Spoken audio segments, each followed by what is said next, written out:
Namatay ang isang magsasaka matapos barilin sa inuman sa Isabela. Sa Maguindanao del Norte naman, 4 na magkakamag-anak ang nasawi sa isa ring insidente ng pananambang. Nasa frontline na balitang yan si Gary De Leon. Dead on the spot ang 4 na magkakamag-anak matapos pagbabarilin sa parang Maguindanao del Norte noong Huwebes. Kinilala ang mga nasawi na sina Kadir Didatu Abdul Bayan, Aragasi alias Abo, Absabdullah Tahir. Sila ay pawang mga residente ng Bongo Island. Ayon sa pulisya, maghahatid sana sila ng pera sa mapapangasawa ng isa sa miyembro ng kanilang pamilya. 2 naman ang sugatan. Ilan sa mga anggulong tinitingnan ng mga otoridad sa ambush ay away pamilya at terorismo.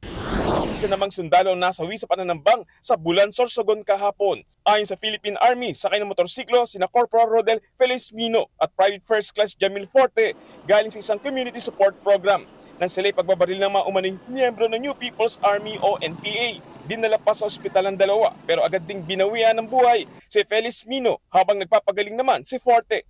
Tinutugis na ng mga otoridad ang mga salarin. Sa Santiago City, Isabela, wala ng buhay ng matagpuan ang lalaking ito sa gilid ng isang palaisdaan kahapon. May tama ng baril sa katawan ng biktima na napagalmang isang magsasaka.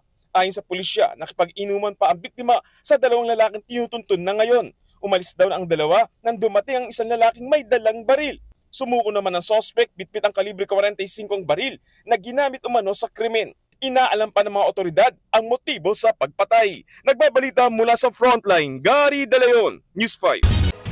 Mga kapatid, Nikki de Guzman po. Iba na ang may alam at may pakialam sa panahon ngayon. Para sa tuloy-tuloy na balitaan sa Frontline kahit weekend, mag-follow at mag-subscribe sa social media pages ng News 5.